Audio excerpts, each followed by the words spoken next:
केंद्र सरकार ने यूरिया सब्सिडी योजना शुरू की है। यह रसायन एवं उर्वरक मंत्रालय की एक केंद्रीय क्षेत्र की योजना है जो खरीफ और रबी दोनों मौसमों के लिए लागू है। इस योजना को पूरी तरह से भारत सरकार द्वारा बजट सहायता प्रदान की जाती है। यह जानकारी शुक्रवार को लोकसभा में केंद्रीय रसायन और उर्वरक राज्य मंत्री अनुप्रिया पटेल ने एक प्रश्न के उत्तर में दी। जानकारी में बताया गया कि यूरिया सब्सिडी योजना के 3 घटक हैं, यानी स्वदेशी यूरिया, आयातित यूरिया और समान माल ढुलाई सब्सिडी।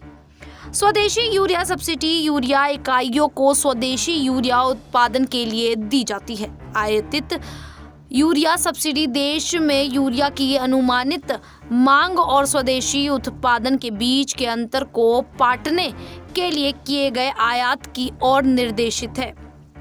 दोनों घटकों में समान माल ढुलाई सब्सिडी नीति के तहत देश भर में यूरिया की आवाजाही के लिए माल ढुलाई सब्सिडी में भी शामिल है।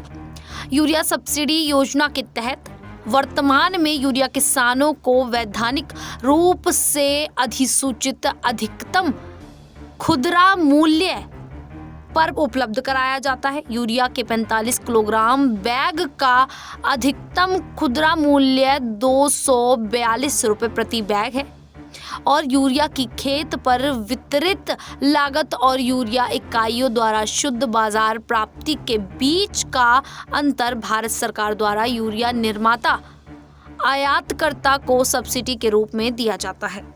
लोकसभा में केंद्रीय रसायन और उर्वरक राज्य मंत्री द्वारा प्रश्न के उत्तर में दी जानकारी के अनुसार जिन वर्तमान यूरिया नीतियों के माध्यम से सब्सिडी का भुगतान किया जा रहा है वे हैं नई मूल्य निर्धारित योजना, संशोधित एनपीएस, नई निवेश नीति 2012 और नई यूरिया नीति 2015।